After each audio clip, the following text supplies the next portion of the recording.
AugMentors. I'm Julie. And I'm Jimmy. We know that great leaders have great mentors. Today, we are joined by Marc Champagne, mental fitness strategist and author of Personal Socrates. Marc shares with us how asking amazing questions leads to great mentoring relationships. Marc is going to help you connect better with others by showing you the door to step in to the mental fitness gym. Trust me, it's a place you want to be. You're going to learn how to grow to your potential by being a mentor to yourself. Marc answers the question of our word association about when you hear the word mentor, what do you think of? Marc was the first person to respond with myself. And lastly, this episode is all about the AugMentors principle of consistency. Continually ask yourself questions and never stop probing your own mind. Here we go.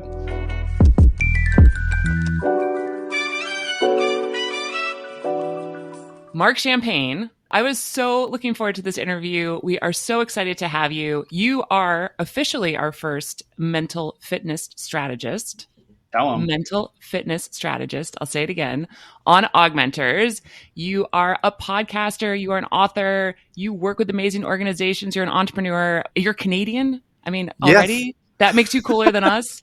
And we are so excited to have you on. How are you doing today?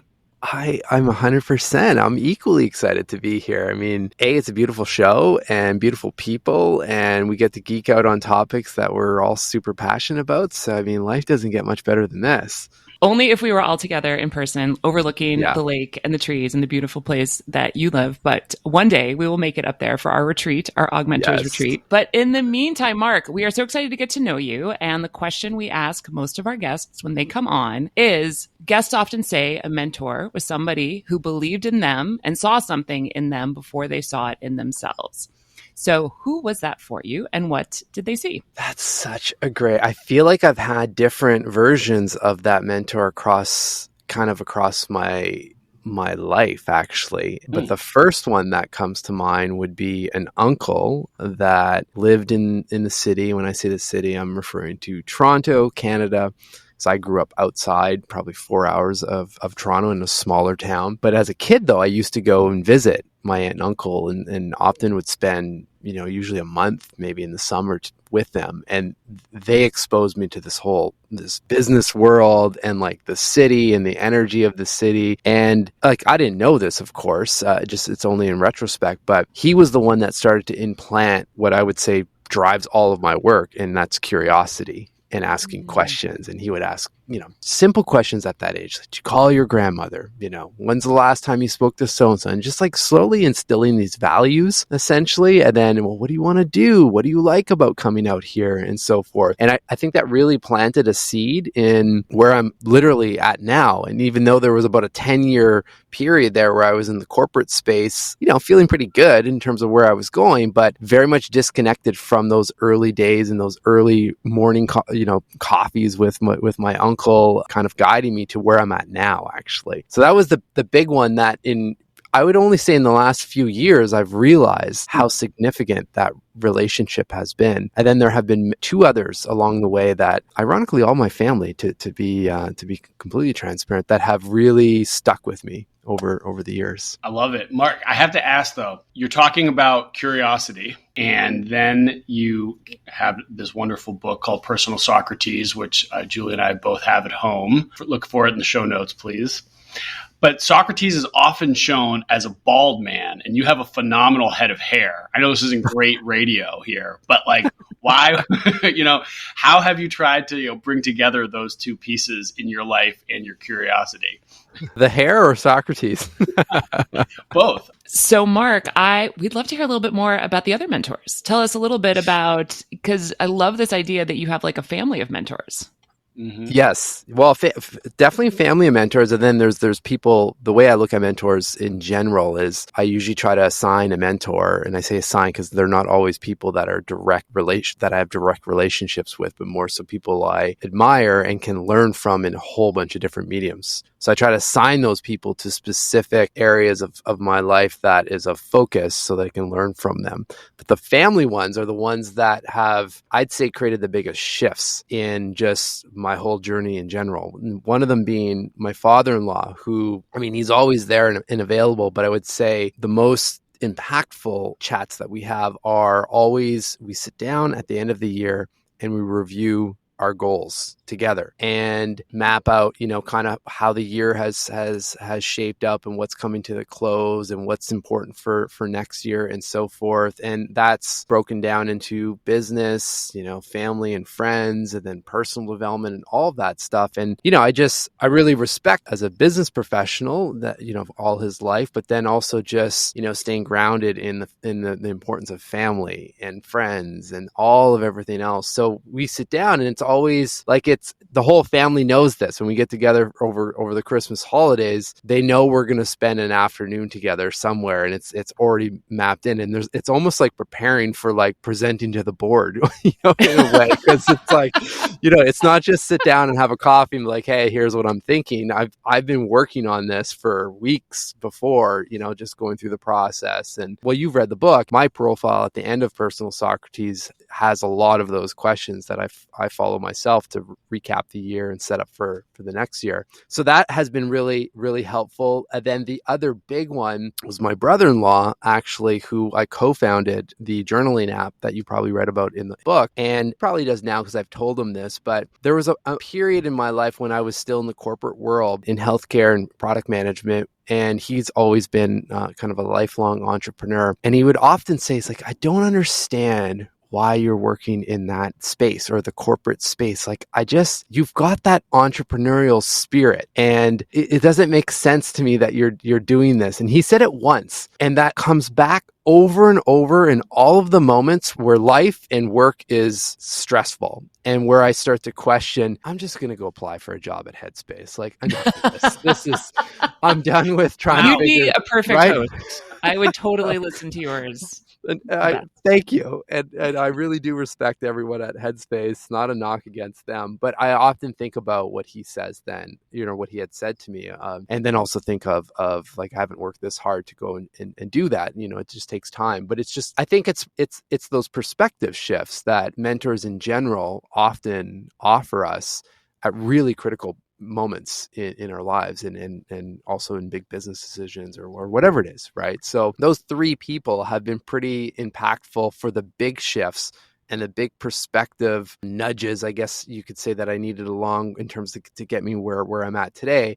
And then I have all these other ones that help me on a daily basis. And I love the idea of, your father-in-law, that is a phenomenal story. Jimmy and I have, at least the last couple of years since we've been hosting the podcast, have an episode at the beginning of the year where we work on our three kind of main things that we want to be working on. And exactly like you said, you kind of have the work, you have the life, you have like your broad impact. Like, how are you making an impact in the world? Like, are you kind of working towards and achieving what you want? But the fact that it's your father-in-law, that's really cool. Does your wife also do this? No, not with him. I think she has we're like such different people when it comes to this stuff. And it's kind of a running joke in our relationship, because I have, like I said, it's like the presentation to the board, and then I'll go through that. We don't talk about any of it until after the meeting with her dad, essentially, because I want to give the feedback and whatnot. And then she comes back with like essentially a page that says, these are the three things that I want to do this year. And it's we always laugh. I mean, hey, for her, it sets the direction. And often, this is kind of, it comes to fruition, but it's always so funny to see, the contrast of like this big preparation to like, here they are, that she it's the executive get over summary tea in the afternoon kind of thing, She doesn't need the infographic. Like, she doesn't need all the details. Not. Just like keep it super simple. Well, and that, and Marc, having the opportunity to get to know you, obviously listening to your podcast and then your book and just knowing your background, I was so struck by how journaling is part of your life and how obviously it was such a big part of your business, but then so much a part of what you work on and what you bring to your clients. I feel very grateful that somehow I got in the habit of journaling probably 11 or 12 years ago, and I journal almost every single morning. I bring my journal with me everywhere I go. It can be the most random, stream of conscious says nothing, at the end. But over the years, I have found so much benefit to it. And it's almost allowed me sort of to tap into my inner mentor a little bit, like giving me kind of a chance to like hear my own voice that I wouldn't actually say to anybody, even Jimmy, who does hear most of my inner monologue. For better or worse. Just for better. So that's your personal Socrates. That's what that is. That's your inner coach, right? Yeah, we all tell have us access more. to that. First up, everyone journals, and everyone journals daily, and including you're journaling more than just the morning. It's just you're intentionally journaling in the morning, because journaling, by my definition, is just reflection. And we're all thinking every day. We're all asking ourselves questions. It's just, are we asking enough of those questions? Are they quality questions? And are those questions well timed with whatever's going on in our lives or personally and professionally? So I always like to just put that out there, because there's a lot of like Hollywood versions of journaling, which is pen to paper, like beautiful setting, the best notebook, like all of that stuff, right? Which is great, which is totally fine. That's a medium. But then there's apps, there's audio notes, there's taking a walk in silence and just thinking. And then, of course, I mean, I'm biased on this one, but then there are questions to help guide us through that thought process and reflection and so forth that often mentors leave us, whether we have those direct relationships or not, or just through the content that we intentionally decide to put in our minds, right? So I think we all owe it to ourselves to just expand that definition of journaling and be a little bit more intentional with it, because then, to your point, you can surf, like we all have the answers. We just need to clear out the mental clutter and the noise and everything that's there, and clear out a nice mental path for that stuff to surface. And then that's where that inner coach and those inner whispers come up, intuition fires up, you start becoming more self-aware, and you're like, oh, I feel a little off, or that didn't really feel super good. Why? Like, what is it? Like, why do I feel tightness in my chest? Why do I feel anxious? What's the fuel to that? Well, we can cut the source, right? Cut the fuel source, and we don't have to sit in that for the whole day or days or weeks and so forth. So that's where it gets really exciting, when we can tap into kind of that inner mentor, because that person's always there, right? Just sometimes they're a little bit spicy and sour and give us the wrong advice, and kind of activate that New York Times best-selling author voice, where it's like the world's about to end and it's game over, and you have all this fear and you have all these negative thoughts, rolling in our minds. But if we can pause that and release it and shift back to that thriving mindset that most of us want to be in, and where we feel good, then all of a sudden there's a whole other world that opens up, and it's just available to all of us all the time, 24/7. I love it. Keep going. Mark, obviously you have some innate proclivity for this listening to yourself and being okay with being with yourself. Is there a certain question or set of questions that you often go to when you are the mentor, or maybe even telling a mentor who's about to enter into a relationship with somebody, hey, here are one or two that might not be question number one after what's your name, but somewhere early on, what's kind of your go-to to let people expand their own mind for themselves? Yeah, that's a great question. I mean, the thing, whether it's one-to-one or with teams, and then also with myself, I mean, the standard question is, in one word, how does your mind feel right now? And let's get honest with feel in one word, because then you can't get into the story of that feeling. It's just, what is the feeling? Let's just pause for a second and identify that, right? You feel motivated, excited, inspired. All right, Jimmy, what is it? I was going to, when you first said it, I was going to then reply with itchy. Yeah, that's totally fine. It's like a little, I can feel it moving in there. Yeah, stimulated, itchy mind. Those wheels are turning. I've asked this question a lot of times, and it's the first time I got that response, but I like it. Itchy. Sorry. Yeah, no, it's good. It's real. As long as Julie doesn't say scratchy, we'll be okay. Then we're itchy and scratchy. I love it. That would probably make sense. Good. No, I guess I thought like jazzed. Jazzy was the word that came to mind. Like, I feel like sort of a little different than itchy. I feel like it's a little bit more upbeat tone than itchy, but similar concept. Yeah. For me, it's energized, and it's just being behind the mic and with the two of you. I mean, it's nearly impossible not to feel like that. Right. But what's so powerful with just a simple question like that, and the reason I start with those questions with myself as well, is if we don't identify and don't ask that question, it doesn't matter, because the emotion is still there. And it's still coming in with us to the day, the conversation, how we show up, and it affects everything. So it's like you gotta acknowledge what's going on. In our case, we're in this container right now. Things are feeling good and that's great. But we'll step out of here and life will resume and something probably will hit us, which is just normal. And that's when things start to change. And where when you think of that question, you can start being a little bit more self-reflective on, okay, I feel frustrated or I feel a little bit anger here. I've acknowledged it, which often releases it just by acknowledging it. Or again, you can come back to that question of, okay, well, what is it that's fueling this and how can I release that? Because then you have the mental bandwidth and the capacity and the openness to go anywhere else. It's really hard. And I see this in companies all the time as well. It's like you want to get right to the results often, right? And like we're a very results-oriented society, of course. And even personally, it's like I want to feel like this, or I want to, have this kind of life. Well, there's all this other stuff over here, or I want, the brand to be here. Well, we need to understand how we got to this place in the first place and how things are right now to then adjust and blow out some of that mental noise so that we can see the path forward. It's there. It's almost like if you visualize a room that's filled floor to ceiling with boxes, and every time someone comes by, they put another box in there, you stuff it in.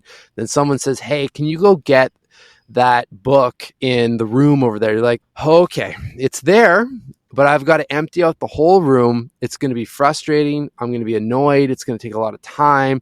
Versus if that room was neatly organized and you only had the things you really needed and occasionally went in there and did a little bit of a cleanup, then all of a sudden that's like a 30-second task. And it's the same thing with our minds. It's hard to see it, right? So journaling, like that inner coach, the just questions like what I said, like how does the mind feel? Those are all little mini mental fitness practices, little adjustments that constantly clear out the mind, because the reverse is also happening. We're constantly filling the mind, whether we want to do that or others.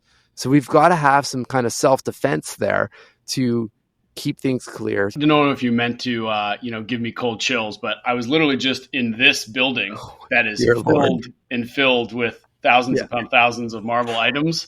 And I can tell you that it's a burden walking in there. I get stressed out. Yeah. I would love to hear, Marc, because what you're talking about and as I was reading your book and our conversations before, like this is such important work for companies and organizations to do. Are they ready? I'm a bit biased. Are they, this is a lot for an organization to say, we are going to help you really understand what those mental blocks are and how that's blocking our success as an organization. Are you finding like companies are more open to it? Are there certain kind of companies more than others? And can we go for sure? There? Or actually, our companies are like that. But yes, go ahead. Yeah. I mean, they're all ready because they all want results, expect performance and results. It's just a matter of can you tap into the right language to open the door and have a conversation that shows them the path to those results in this capacity. Because on my side, I've kind of set my own boundaries and rules of operating, I guess, in this space. And the number one rule is this for me, is that I'm not there to show that the health of our minds is important, because that's like me trying to say, hey, physical exercise, have you heard of that thing? Like you should probably move the body and do a bit of that, right? So, it was there as well. And I think mental fitness is farther along on that path, but not too far down the road. First and foremost is just, for me, is to work with teams that believe that, hey, if we feel good, we should probably perform better. And that's usually the bold statement I make. As soon as a mind stops working, so does your brand. And almost sometimes worse, when minds are working at 50%, so are your brands and your companies. Like it's just like, just take a minute and think about that. It's just logical. I can show you a bunch of science to support that, but like, let's just logically think about that. Right. And we all know when we're not feeling good, and we're feeling stressed and anxious, you're not coming up with $1 million ideas in those states. You're in survival mode. You're just trying to get through the day. Right. And we're either in a survival state of mind or a thriving state of mind. We're never in both at the same time. And there's only kind of those two states. And we'll oscillate between them most likely many times through the day. The trick is just acknowledging or realizing or having that self-awareness again to know, oh, I'm in that state, and that you can flip out of it, right? So that was a bit of a a bit of a rant on the state of the industry, let's call it. What I have noticed is, leaders and companies, I mean, they're definitely aware of what's happening, like especially now, right? And there's culture in many organizations is really rocked. And I feel that. And I feel, because I asked those same questions that, I just asked all of us in terms of how do you feel right now? And typically 90% of those check-ins before we start our practices are, I feel overwhelmed, stressed, uncertain, nervous, because we just came out of this pandemic that created a lot of that. A lot of that was already there, but just put fuel on that fire. And then all of a sudden, it's like within a snap of the fingers, just threw everyone back into regular working environments. Some companies are 100% back at the office, some are not, some are hybrid, but it's all over the place, right? So Marc, I find, go for it. So tell me, you can even, let's just say a leader actually cares, which is sometimes not there. And then beyond the leader caring, they actually have some management skill sets to just keep things organized enough and just reduce the unknowns, which always produce anxiety. Yeah. Okay. So we're talking kind of bare minimums here. Sure. But then, beyond asking the right questions, there's got to be something else in this soup of a culture to make people feel ready to even share openly, like, how are you really feeling with your brain? Like, do you find that it's like, pay needs to be at a certain place? Is it amount of paid time off that's required? Is it is there one other piece, to these places beyond just leadership, because that's out of control of most people? What's kind of next that an individual can do to make sure that them and their colleagues are right? This may not be a direct answer to the question, so push back if it doesn't feel right. But I mean, what is coming to my mind is, because what I see work with, whether it's individuals or teams, it's the ones that look at how to integrate this kind of work with what they're already doing. And it's because now, is it the January kickoff for the team? Or is it, when we bring everyone back in, or either physically or virtually midway through the year to launch a new strategy? Or is it quarterly, performance updates? Those are the moments that they're already in the calendar. They're already happening. Well, why don't we do 30 minutes or 60 minutes of some mental fitness training to level set everyone's minds coming in, because everyone's in different places. So now you're not pointing people out, and everyone's doing this together. I've never had any resistance, especially on the virtuals, because I'll ask people to put the one word in the chat. So it's not calling someone out live on the spot, but you see the words then coming out. Then all of a sudden it just goes. And I've done this with virtual chats with 50 to 250, and you just see it all happening. So then you're looking at that and oh, it's not just me, because we're all feeling it. And I'm setting that up, of course, right? Just hey, it's okay. Again, making that point that either we acknowledge it or we don't, but it's coming, it's there, and it's affecting everything, right? So then it becomes, and this is where I cheat a little bit and use the practices, because often I won't. This is where the language comes in, where we're not there yet. I typically don't say that we're going to do any breath work. I don't dream of voicing the word journaling in that, because that's going to set people, what? I wouldn't be so bold. Oh yeah, I mean, that's crazy talk.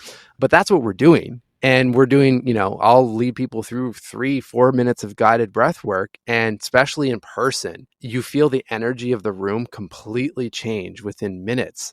So now people are feeling it and experiencing what's possible in a couple minutes. Well, imagine the next time you go in to do a sales call, or the next time you get an email that completely throws your day off. Just breathe for 2 minutes. You feel we all feel this right now, and that's one, right? But then there's other obviously practices as well.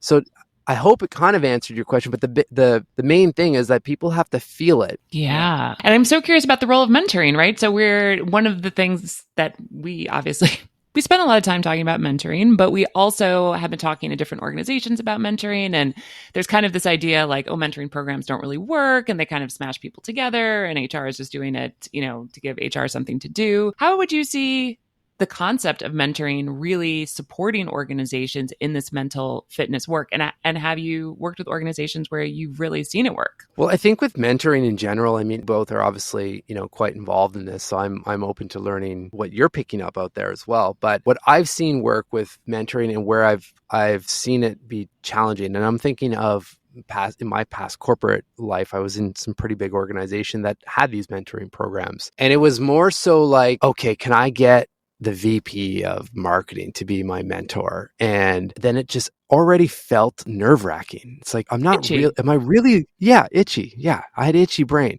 Thanks, Jimmy.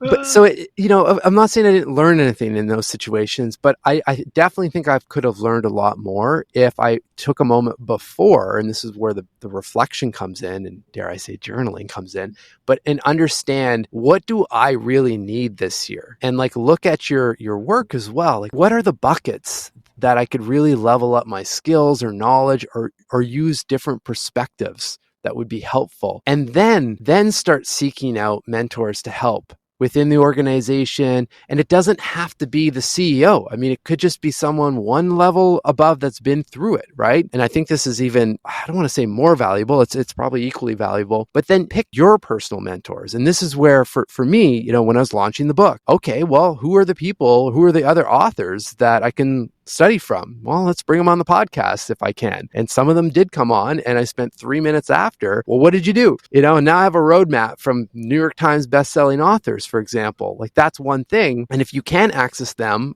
directly, well, then I load up their podcasts. Or I load up the Tim Ferrisses of the world, or Rich Roll. Like, these are some of the people that are like staple mentors for me that I haven't sat down and had dinner with, but I learn from every single week. Right? I was quoting Rich Roll earlier today as I was running stairs. I'm in my pain cave, and it's right where I want to be. Totally. For me, what I find works, and I feel like what has been the disconnect in the past, is that you just think of a mentor in a very generalized way versus, for me, like, what is that specific thing if it's business, what is that specific area that I need to learn more about, and who are the people that are the best there? Then you can layer in, I think, of a mix of in-person as well as relationships that you don't have. So Mark, earlier you said that your definition of journaling is reflection, and AugMentors' definition of mentoring is emotional investment in somebody else's successes and failures.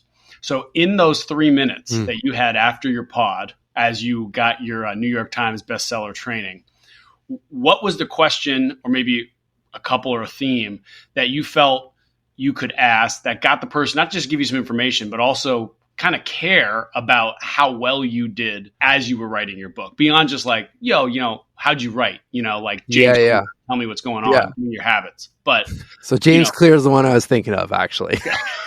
Well, also, fun fact, I don't know how often you look at your Amazon page, but I do. And the book most often bought with your book by Amazon's algorithm is Atomic Habits. Yeah, I'll take that. That's I'll take that all day long. Awesome. Yeah, so kudos to you on that, man. Well, thank you. And James was great. I mean, James, he actually spent 20 minutes of time after that. I was actually just blown away. I think the question I asked, and if I'd have to ask it again, it'd be something like this. It was, just to put him back to, like, now he's in a whole other world of authorship. Obviously, a lot of people never get to that level of selling that many books and so forth. But at one point, he was like me, and that's the question, right? Go back to when you were where I'm at right now and excited about writing this book, and that you're almost at the finish line, and you're starting to think about how you're going to get people to know and reach or pick up your book. What were you thinking in that moment, and what would you have changed now having been through it? And he gave advice on that. And surprisingly, not rocket science, get yourself on 100 podcasts and book those shows to release, within a few days of the book launch. Okay, great. And then there are other things, of course, but I think the question is for any of these mentors is to remind them that they were in your position at one point, and probably someone helped them as well. And people, actually, we had just done, as I mentioned, a session last weekend with youth, 18 to 30-year-old, amazing leaders working around the world. And actually, one of the questions was, how do you, like, what if you can't give back to a mentor? What if somebody's helping you and you can't do anything for them? And it was like, no, that's actually the gift, right? Because those of us who have been mentored, like it's just the karma that goes around. And you are obviously mentoring us just by having this conversation with us. And of course, any of the, the great tips that you're bringing, that's just part of what makes the world go round. Well, I appreciate that. And I think there is a lot of validity to that. And I've just experienced it recently because now I find that I have natural mentors kind of developing. And that's a fun experience. It's not, first of all, it takes the pressure off of, hey, I need, I really want to, talk to this person. But if you're slowly going through your journey and fine tuning kind of, okay, this is the direction I want to be. And those people just tend to show up. And then all of a sudden you're just naturally asking them the questions and they are your mentor. And what I've learned, and I just had this happen with a gentleman recently where he said he's, a well-known venture capitalist and said, like, I've had a lot of people help me throughout my career. And this was we just had I interviewed him. We had a podcast conversation and I was asking him for some advice on some topics after.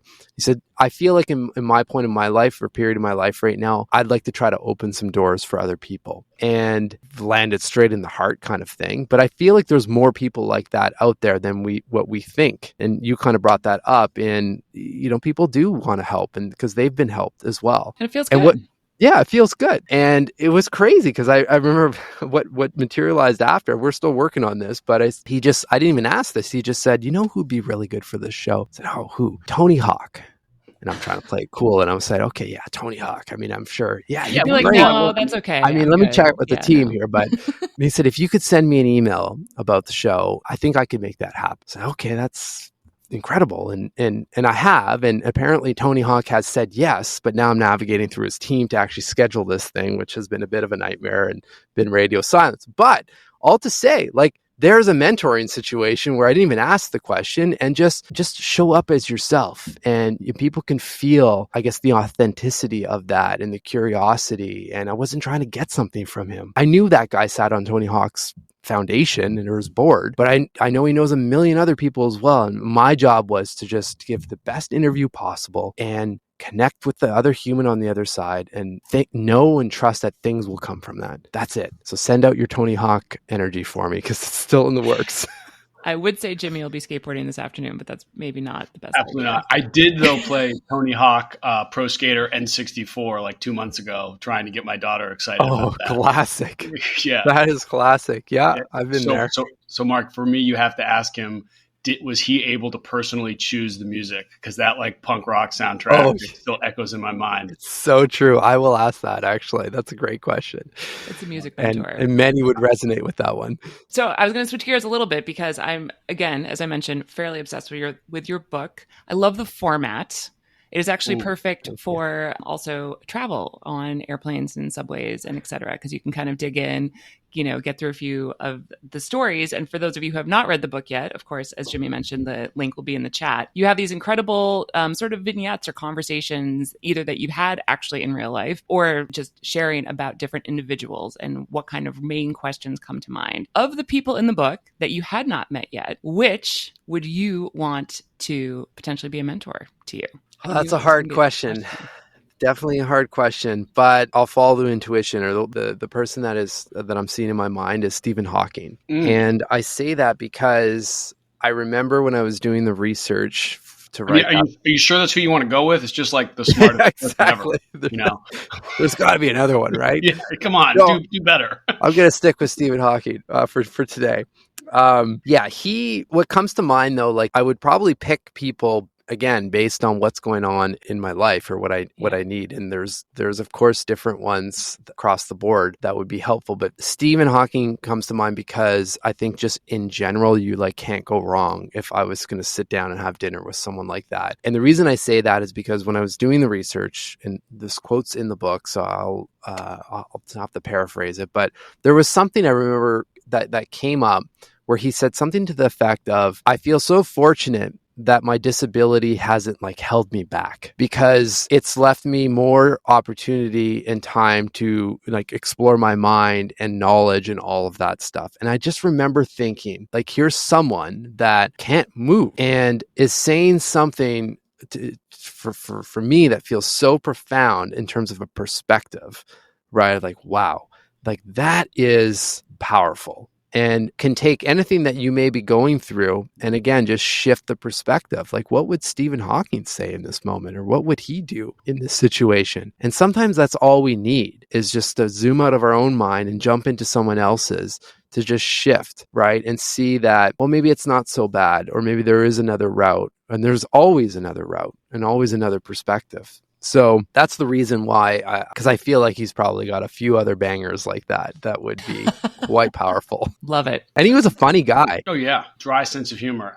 In my earlier days, I built different style ramps for him in Washington D.C. as every year he came down to George Washington University to give a lecture, and he needed more and more access and space. So I built this ramp multiple times for him, so it was wider and longer to make it easier for him. So I never met him, but I was like, it's pretty cool that like I poured some concrete that, you know, the smartest person ever got the role. Yeah, you were part of that whole journey. That's awesome. So I'm going to keep with some of like the non sequiturs here, Mark, because I know that you've worked in brands and product management previously. Yeah. And you refer to yourself, you know, as a mental fitness strategist. And I'm curious where you see the term, because you mentioned earlier that, you know, in the 1970s, you know, the Hoff and Jane Fonda are trying to tell us to, you know, put on a lot more spandex and get funky. So, and physical fitness has really taken the word fitness. It's almost like the tissue to Kleenex now. Like if you say fitness, people are obviously thinking about the body first. Mm-hmm. I told you I'd quote Fergie, you know, my body is so vicious, I'm up in the gym just working on my fitness. You know, rock, rock, rock. The show keeps getting better and better. Just, you don't want to see the rest of my notes. It gets real weird. But so with that, Mark, where do you see the term like mental fitness? You know, you are kind of helping people understand, you know, they understand the word fitness. You're adding mental. It's a new phrase. You're calling yourself a strategist to be like, I know what mental fitness is and I can help you. What do you see your title in 10 years or 20 years? What's that going to be as this entire, as you said, like industry starts to change? I have an idea already, but I wanted to. I'll definitely be asking you for that idea, because I really struggled with the language around this, because for a while nothing really felt right. It didn't feel right to identify as a coach, definitely not a therapist, and I'm not. Well, I'll pause there. Like those are the big ones. So I was trying to figure out like what is it that I actually have done in the past that I feel really comfortable and confident about and I know works from a business perspective. And then also in terms of language, what will provide the most amount of opportunity to just open dialogue? Because the other terminology that is used the most around the mind is mental health. And mental health immediately feels like, oh, I'm pulling myself or I'm pulling others out of a hole, essentially. There's a problem. Right? There's a problem. Yeah. And it's not to diminish the problem. There is a problem. There's a pandemic with our minds, for sure. You can see that statistically. But I don't think that's helping when we speak about it from that place, because it doesn't feel motivating or empowering. Whereas to your point, Jimmy, you know, physical fitness feels like, okay, yeah, I'm going to do this. Like I'm going to put a plan forward together and I'm going to make some forward motion here in whatever your goals are. So same thing with the mind. If we can be mentally fit, then we can do a whole bunch of other things, because again, I'm biased, but everything kind of starts and stops with your mind. Like it's the mind's telling us whether we're going to go to the gym or not, or pick up the healthy option or not. So I'd like to start there. And then the other big part around strategy was, I mean, at the end, I was a brand strategist on these $100 million brands, and we would never just go and just like throw it out there and see what happens. I mean, there was a very clear strategy. Where is the brand and where do we want the brand to be? Who am I today and who do I want to be? Or James Clear's language, who am I striving to become? We just don't often ask those questions or think of a strategy for our mind. Because again, just like for a product or a service or a brand, stuff is going to happen between, you know, those 12 months that you're putting that strategy out. But because you have a set of principles or some key like critical success factors, then you can just pause. You know, maybe that's not where we want to go because it's going to throw off the plan. Or maybe, yes, we will make a small adjustment because it makes sense. But it takes you out of a reaction mode and allows you to respond, which is what happens with our minds daily, right? So if we can dial in and know where we're at right now, how we got there, and do that from a place of not judging ourselves or others, but just facts, like surface. This is the market research. This is the sales team saying, hey, this is what's actually happening out here.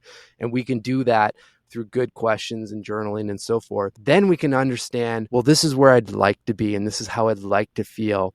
And start to look at, well, do my actions, my behaviors, my habits, the practices, the things I do day in and day out, do they support that destination, or are they actually pushing me farther away?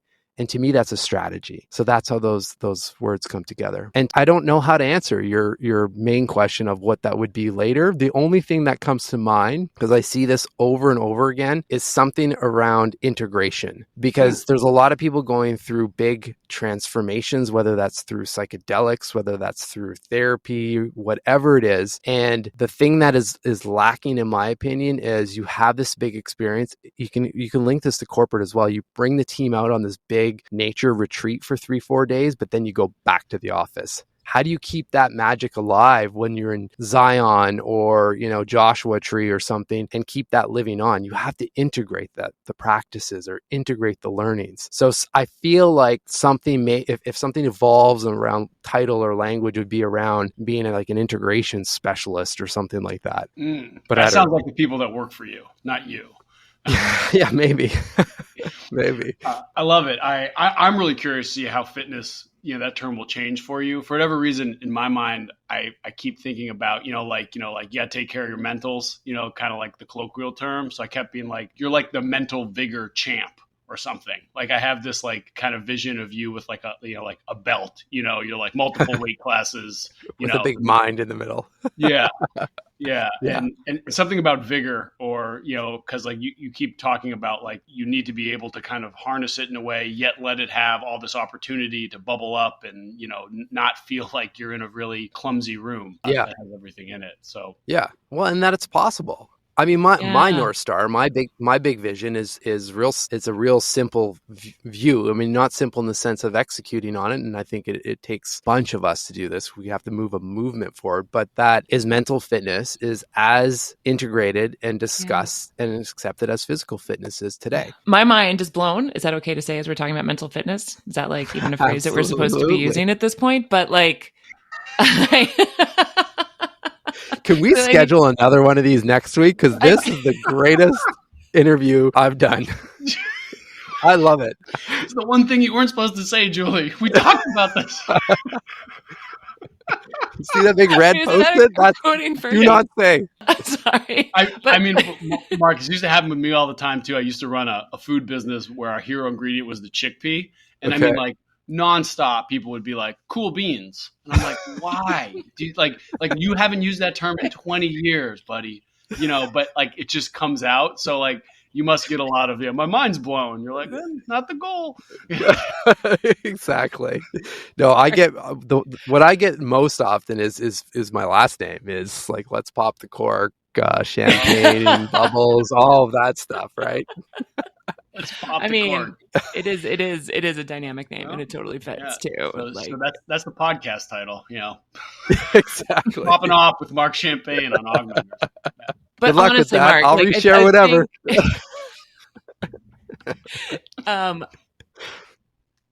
Like the concept that you're talking about is incredible, and the idea of mental fitness not being mental health in the sense of something being wrong, of something like working towards making it better. I honestly have never heard that or thought of it in that way before, and I am so excited that you are talking about this and bringing this into the world, because it's everything. I always joke about Jimmy and I having bizarre archipelago style brains where it's like, wait, where are you? Like where, like to understand how to like rope that in, or like to understand how to focus it. I think it's just incredible. Yeah, I know. I'm sorry I said my mind's blown, but it's true.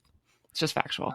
And Mark, I know we're short on time, so I'm going to very quickly ask you 4 different words, and whatever first pops into your mind, mental Rorschach test here, verbal Rorschach test. When I say mentor, what do you say back? Myself. Might love it. Mentee. Remember to give back. Sponsor. I want to say guide in some way, but I don't know why I'm saying that. Cool. And lastly, coach. Everything. Yeah. Awesome. I find the coach thing so strange because you think of any pro level teams and whatnot, there are like a million different coaches for specific areas of dribbling, shooting, this, that. But then when it comes to like the biggest game of all, life, most of us don't have any kind of coach and we're just like freestyling out here without a strategy or any direction, which is wild. Mowat though was so good. That was so good. I was trying to contain myself, and then Julie, blew it wide open. So, Marc, this has been so much fun. Thank you for putting up with us and really expanding, our mentals today. And the book, seriously, the branding is the tightest branding on a book I have gotten in any recent memory. It makes you want to open it. It makes you want to give it to people. So I already have it teed up for some of my holiday gifts. I already know where your book is going because it's just like a unique experience. Yeah, thank you. Thank you so much, Marc. It was amazing.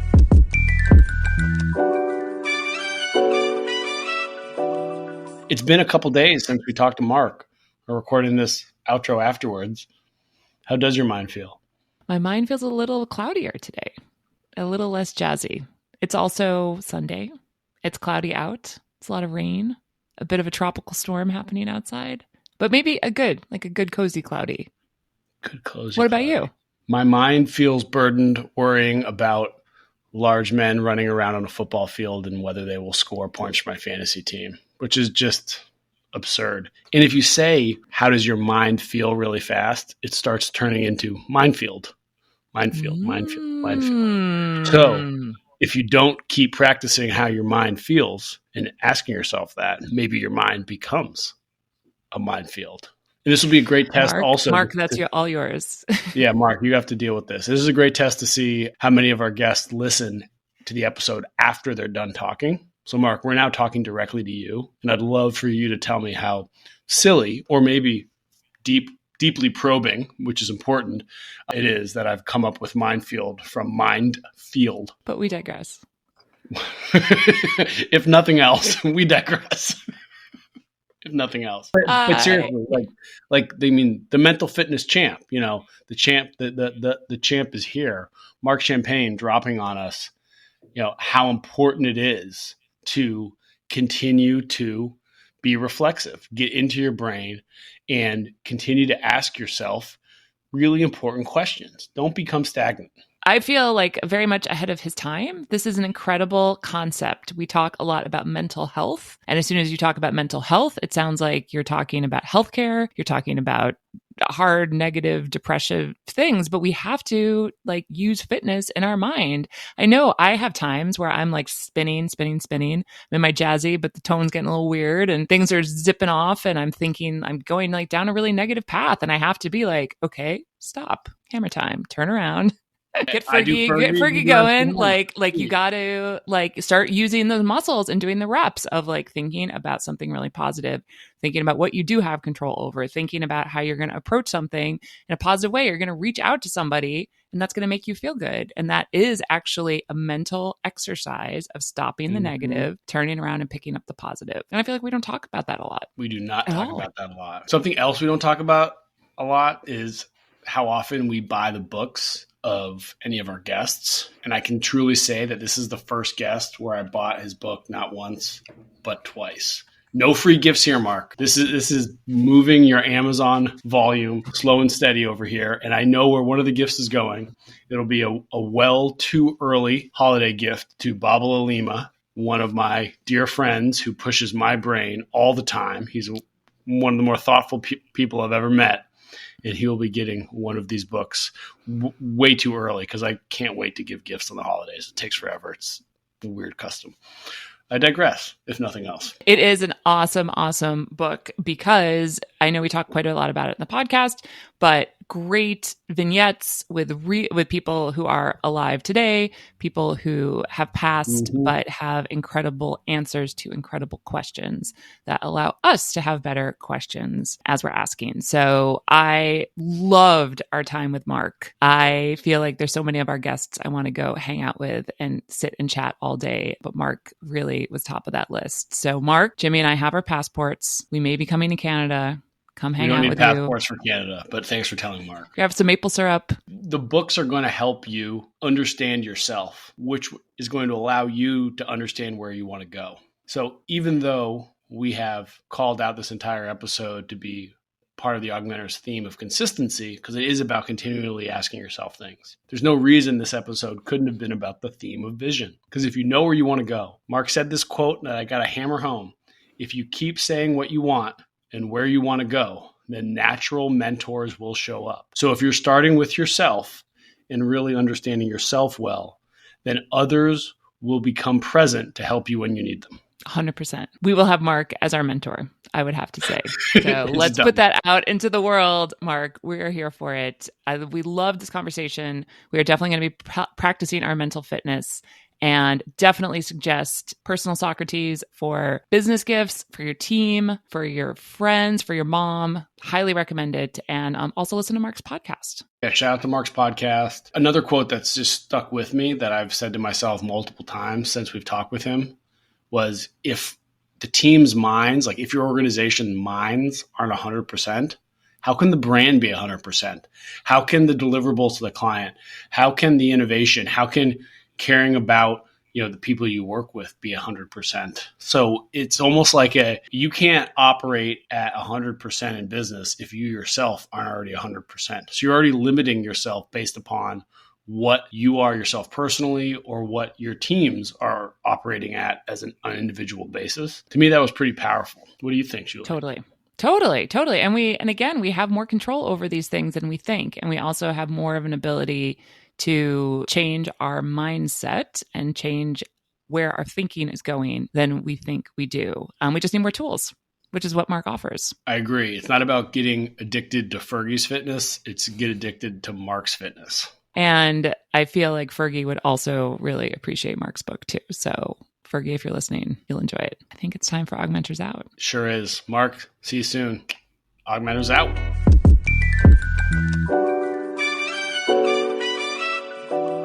Wow, you've made it this far, and we thank you. Hopefully you enjoyed our episode and discovered new ways to bring more authentic connection into your mentoring relationships. Want to tell them more, Jimmy? Be an augmenter with us. Visit our website for the best interactive mentoring content at augmentors.us. Share our podcast with someone you care about. Like and subscribe. And yes, really, you following our show and writing a review, it's a big deal. Your actions provide us with the resources to continue our undefeated, unencumbered, prize-winning productions. We welcome questions and suggestions via email hi@augmentors.us or on social with our handle @AugmentorsHQ. We are most active and available on LinkedIn and YouTube. Shout out and earnest thank you to our intrepid producer, Erlin Cato. We appreciate you. AugMentors out. See ya.